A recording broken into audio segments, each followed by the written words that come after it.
Hey everyone, welcome back to my channel. If you're new here, welcome. If you're returning, thanks for back and listening to my content. Today, I wanted to talk about something that is really interesting and has really kind of been sticking with me lately as I learn more about who I am and not what I thought I am. Um, I've been studying a lot about how what I belong to, or I want to say what my past belief was, being Christian, and how it influenced me, and how it kept me from really getting to know myself. Um, and so, since I've been on quite a spiritual journey lately in terms of getting to know myself, one major part that I realize that no longer applies to me is having a belief in Christianity. There are many reasons why, but the main one is the idea of sin. And so the title of this video is called Western Religion, the Idea of Sin. And this is part one. I don't know how many parts are going to be in this video. What I will say is that I wanted to start sharing what has come to mind for me and what I believe, because it's important to know what you believe and not base your belief on what someone else is telling you. I think I mentioned that in one of my previous videos. So with that, I want to get started on what I actually believe. And so at this point in my life, I realized that my self-esteem, my ability to love and care for myself, my ability to understand myself, my ability to function, have normal adult relationships, and lots of different things have been affected by a belief that I had for most of my life, which was Christianity. And since I've come away from that and I've started to understand what I believe and identify with what I believe, I thought this was a good time for me to kind of start talking about it. My channel, again, I'm going to say, is not a religious channel, and I'm not going to spend my time on this channel talking about the Bible. If you are a Christian and you believe, great. There are tons of other channels on YouTube that you can find that are going to go over this. I'm not going to spend my time on it. I'm making this video because I saw some things and have been thinking about some things and learning some things that I feel like are foundational in Christianity. And if you're going to believe in it, you're going to be part of that religion. In other words, you need to know these things. One of the major parts of it is the idea of sin. So let's start with the Western viewpoint. So what is the Western viewpoint of belief? Western viewpoint of belief, faith, or spirituality, religion, whatever you want to call it, is that of moral character development. Western viewpoint establishes the idea that people who have a belief system should in fact know better than to believe behave in a certain manner. This ideology is based on the concept that faith or any other religious doctrine, to include becoming disciplined, teaches that we are to determine our life directions based on belief. Specifically, take, for example, Christianity. The Bible is the foundation of faith. Christians rely on the Bible for moral decision-making, right and wrong. The Bible teaches on a more critical side that without belief, a person will live in darkness or unbelief and will return to a place of natural function or innateness. So how we were born, our innate drives. I think the Bible goes over this specifically in more detail as carnality. So you're going to see a lot of examples of carnality in the New Testament, specifically Paul's writings, which I, again, am not going to cover here. But I just want to put that in there, that that's a prime example, because it's believed that sin originates from flesh, and so flesh is sin. And so to live with these innate drives, or to live and do, in fact, what we were designed to do as humans, is sin. But, and in all actuality, sin is imperfection, and sin is transgression of the law. So let me get back to the point that I was going to make.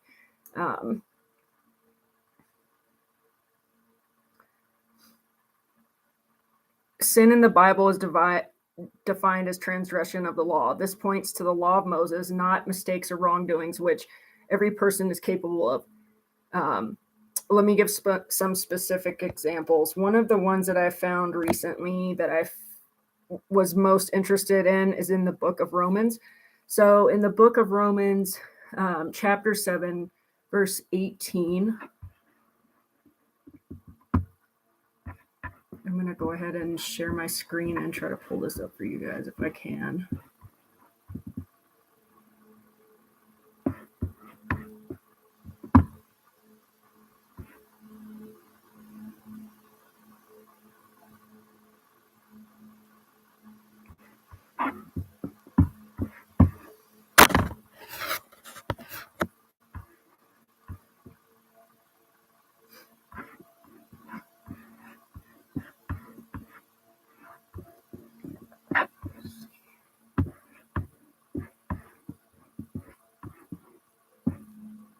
Okay, so I'm just going to read from the NIV version, since I can't share my screen. The NIV version, Romans chapter 7, verse 18 says, "For what I know that good itself does not dwell in me, that is, in my sinful nature. For what I have the desire to do, what is good, but I cannot carry it out." From this verse, it is clear that each person possesses a sinful nature. That means the person chooses to do his own thing, making him rebellious to God, according to Christians or believers. There also is a clear point in this verse that's often overlooked in Western religion, which is that just as God judges sin, he also appears to forgive it. One clear example we find is in the book of Micah. The verse in Micah 7:18 states, "Who is a God like you who pardons sin and forgives transgression of remnant of his inheritance?" This is referring to believers in his people. And then it says, "You do not stay angry forever, but delight or takes pleasure in to show mercy." So if we look at sin from this standpoint, or we look at our human nature or how we were created in his image, which is imperfection. So if we go on to challenge this idea of sin separating us from God, we're in error. And this type of thinking is in complete error, because humans were created to make up their own mind. They were created in the presence of free will. They were created in the presence of understanding who they are. And they were created to make energetic exchanges with one another. So they were created to learn things from one another. So as one person makes a mistake, it's better to help that person understand that mistake and have a authentic viewpoint of it and learn from it than it is to tell the person that they are evil and shame them and make them feel guilty for a mistake or for their choices. If we're looking at the idea of perfection and believing in God as perfection, and that all sin or all innate desire, all fleshly function or all physical body function is evil, then we are going against human nature itself. And human nature is part of his design. If you believe in a higher power, if you believe in God, if you believe in a creator, then you know that all of this was designed and created by him. I'm not saying that I do. I'm just challenging the notion that we are supposed to be a certain way in order to believe or in order to function as part of a religious system. It's not attainable. As we can see in the latter portion of Romans 7, I believe it's Romans 7, verse 25, it talks about the idea of sin. The whole chapter talks about the idea of sin and how there is the desire to do good in man, but man is not understanding of good. So just keep that in mind as I go through the next section of my study. And I'm hoping what I'm saying is making sense, because a lot of this I just kind of thought about today and learned about today. But what I wanted to say is that So if we see the imperfection in the person, as we go back to looking at the chapter 7 in Romans and also in Micah, that man will sin and that God made man to sin, and that he takes pleasure in showing man mercy through process of repentance or asking for forgiveness of sin when we do believe him, then if sin is viewed this way, it shows a huge contradiction to what we learn on Sunday at church, which is that no sin is allowed and that all is evil. We clearly see that God created a person to sin so that he could take pleasure in providing mercy and forgiveness to those in rebellion or who are sinning. So the believer, the Christian, looks at the unbeliever as a sinner. They look at the person who is not following what they are taught in church or doctrine as someone who is sinning or who is chosen to or is choosing to live in rebellion. And I think this idea is false.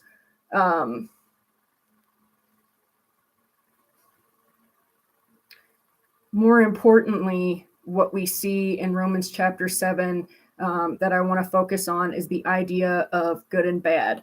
So there are a lot of verses in the Bible that talk about good and bad. Doing good is optimal, while doing bad goes, well, let's face it, against God. So doing good is favorable, doing bad is not. So going back to the idea of rebellion, rebellion is bad. Rebellion is darkness, whereas good or following moral character development in the eyes of the Christian is following doctrine, which is good. So to be more specific, the idea of good is the idea of good works or actions. One example of this is in Titus chapter 3, verses 4 through 8. But where do believers or Christians learn what good works or actions are? From what is defined as good by doctrine learned from church leaders to preserve faith. Here's an interesting quote from an article I found regarding the concept of good. To show that the Bible teaches that sound doctrine is the foundation of good works and leads to good works. This is a very interesting point. What is clearly stated is that without doctrine or spiritual teachings on theological truths, the person's not morally guided. So the person can't be good without scriptural teachings from pastors, ministers, and other teachers that we find in the church that are based on theology. So let's break this down for a second. So the idea of good is not just what is read in the Bible, which is believed by Christians or believers to be the divinely inspired word, which is scriptural teachings, but also mostly or mainly focused on the development of theological truths that man has interpreted to be the truth about what they are reading. So who are we following? Are we following divine inspired words, or are we following man? And I think the answer is both, because we're not really sure if the Bible was ever written as a divinely inspired work, or if it is something that gives foundation to a religious system. And that's a topic for another video. But just to kind of introduce the idea of theology, and this is something that I found super interesting. So there are two aspects of God's law. And so if we're looking at the idea of sin, we're going to say that sin is transgression of the law of Moses, or the law that is given in spiritual terms, which is in the New Testament. And so to put it another way, we have laws that man designed and laws that were designed in spirit. And so laws that man designed are external, and they are in terms of conduct and moral character. So we mentioned moral character at first, and how a doctrine is by the church considered development of moral character through theology or through interpretation of man's law. But in the New Testament, we learn that the law is spirit. And so it's very, very contradictory. And so theology was developed to be the primary foundation of Western religion, in that theology gives understanding to interpretation of God's law through man. And so it puts both together, spirit and flesh, and offers kind of like a middle ground that helps people to understand. So I'll say it again. Theology is man's interpretation of God's law. And so it has nothing to do with anything other than man and what man believes God wants from him, which is another falsity, another contradiction, because if there is a creator, then why would he be concerned with how man interprets him? There is a verse in the Bible that says that no man will see God and live. And so therefore, we have never seen him. And if we were to see him, we wouldn't be able to live. And so no person at any time has ever actually made direct contact with him. And so how do we base a religion on knowing that he designed these things for us? One of those being the concept of sin, and how that determines the good or the bad in a person, or how that determines how you should treat them. It's just a thought. So I wanted to introduce theology as part of this. And so just as an introduction to theology, here's what I found was really interesting. And so I found an article on Encyclopedia Britannica, which is located in my description box for the video.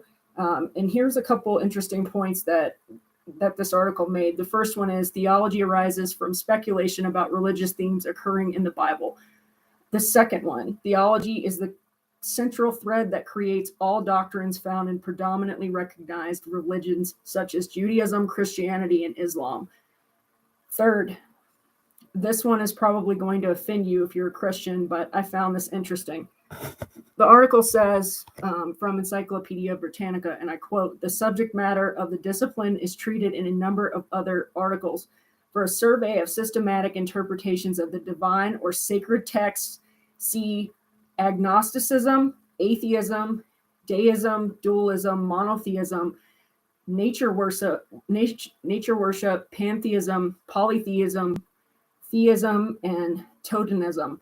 So all of these religions that are also outlined in the Bible, or that, have been interpreted by in theology as evil and as against it, are all ways of viewing the scriptures themselves. And so we need to be really careful when we develop the idea that if someone has a different viewpoint of the Bible and they don't agree, that they're sinning. So it's just something for Christians to keep in mind.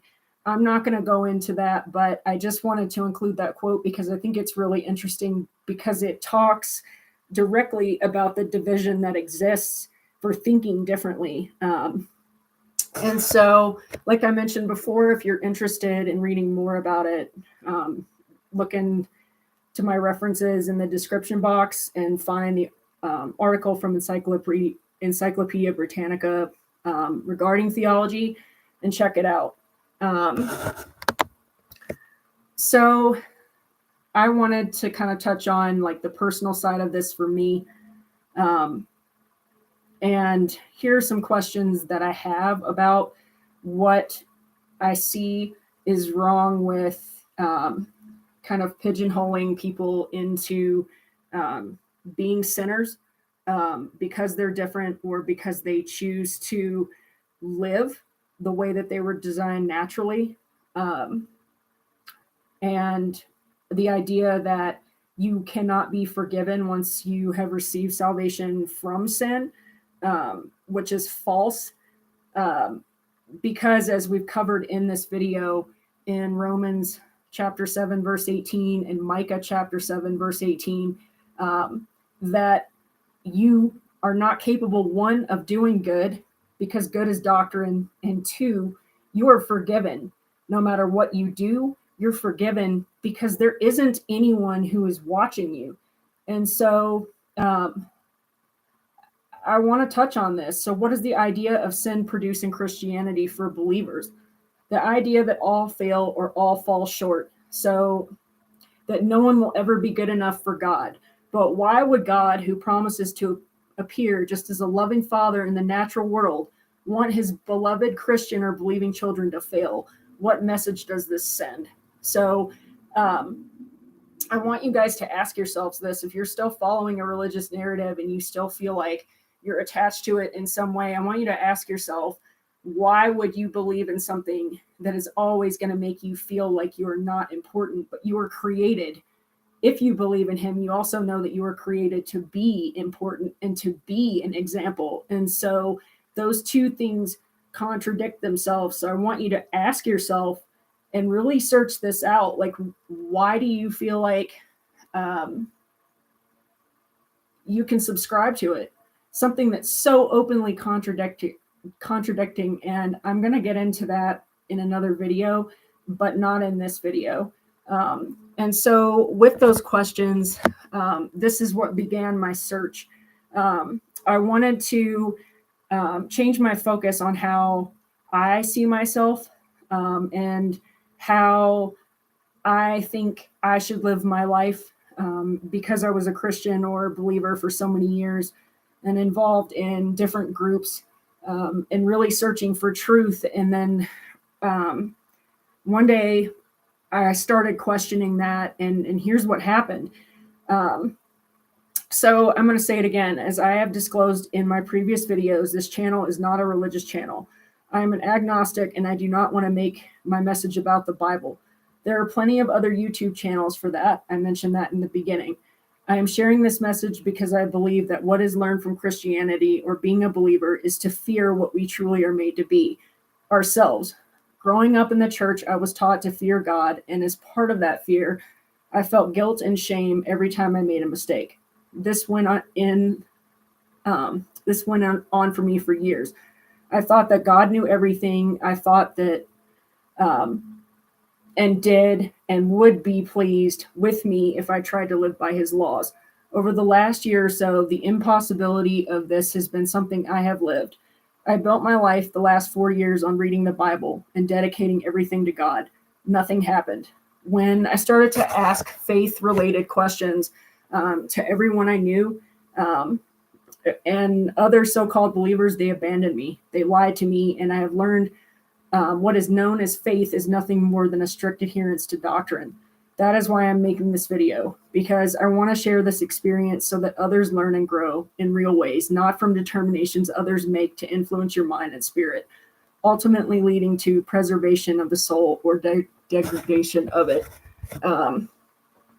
I see theology as mind control, and in my next video, I will share with you all why I have come to this conclusion. For now, I'm just going to say I am that I am, and shalom. I was really nervous about making this video today, you guys, because this is really hard for me.